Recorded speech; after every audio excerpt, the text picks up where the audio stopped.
This week's Parsha, Avraham Avinu is visited by 3 angels.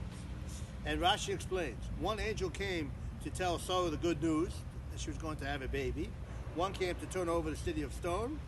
And another one came to heal Avram from the bris milah, which was in last week's portion. Why? Because one malach doesn't do 2 jobs. Each angel has one job that they do. They cannot do more than one. If Rashi would stop there, that would be great. But Rashi continues. And he says, Raphael, the one that healed Avram, he went ahead and he saved Lot. I don't understand. I thought one malach can only do one job. So how is Raphael allowed to go ahead and save Lot? That's another job. So Rashi seems to contradict himself. So the Chedush Yarim, the Ger Rebbe, says a beautiful pshat. You have to hold cup here, but we'll do it. Bezrat Hashem. Now, again, what did we say was the last job? Was saving Lot. Why was Lot saved? Well, that was his lot. But the reason why Lot was saved is because of David HaMelech. King David was going to come out of Lot. If we would have no Lot, we would have no David. No good. So we needed to have David, so we didn't need to have Lot. So again, Lot was saved because of David HaMelech. Now, David HaMelech had a problem in his lineage because he came from Rus. Rus was from Moab. The Torah says that the nation of Ammon and Moab cannot enter the Jewish people. So, what's going on? We saved Lot because of David. Well, David came from Rus. Rus was not supposed to enter the Jewish people. So, what's going on? The answer is no. Only the male members of these nations cannot marry a Jew. But the female members, if they convert, they're allowed to marry a Jew. What's the difference?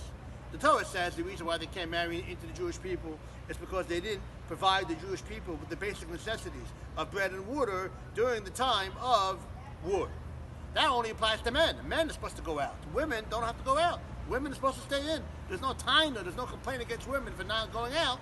That's not their nature. Women are supposed to stay in and don't go out. Now, when was that law established? The difference between men and women. That women have an excuse for not helping out because they're supposed to be inside. They don't have to go out. And men are supposed to go out and help out people when they're needed. When was that idea established? So I'm going to tell you when that was established. It was established right now in this story. I'm going to give you a little bit of an introduction. There's a concept that the Torah, a lot of times halachos are paskin based on the behavior that is in this world, not in the above world. Lo b'shamayim, the Torah is not in the heaven. The Torah sometimes, pretty often, probably most of the time, is paskin based on what happens in this world. The Beis Din Shel Mata, the earthly Beis Din, determines what is the halach. When the Malachim came and they asked, "Where's Sarah?" and Avraham Avinu said, she's in the tent. She is modest. That's when the halacha became that it's not the way of a woman to go out. A woman can stay in, and a man has to go out. Oh, so when that happened, that's when Lemafreya, retroactively, we find out that Lot should be saved. Because Lot should be saved because of David HaMelech that's going to come out of him. David HaMelech, it's not questionable anymore because David HaMelech came from Rus, and Rus is not questioned because Rus is allowed to marry a Jew. Where before this happened, there was no difference between men and women. Just like male members of these countries cannot marry a Jew, female members can also not marry a Jew.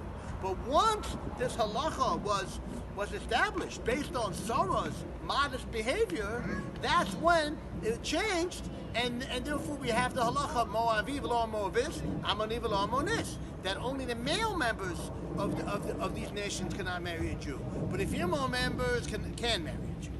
So that now we can answer the question. The question was, if one malach can only do one job, so if there were 4 missions, there should be 4 malachim. The answer is there were really only 3 missions. The last mission of saving Lot only became a mission after they came and they asked where Sarah was. They answered that Sarah was modest. That's when the halacha became that there's no taina, there's no complaint against women for not going out.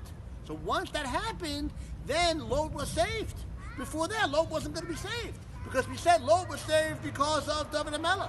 David HaMelech had a problem with his lineage because of Rus. So David was not enough to save Lot.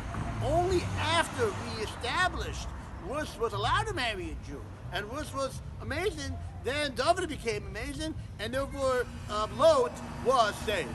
But before that, there was only 3 missions because Lot wasn't going to be saved. And that answers the question. 3 missions have 3 angels. Once the Malach came and the 4th mission became, then he was able to do the 4th mission. But when the Malachim were originally sent, there were only 3 missions, and that's why there were only 3 angels. If there would have been 4 missions, then it would have been 4 angels.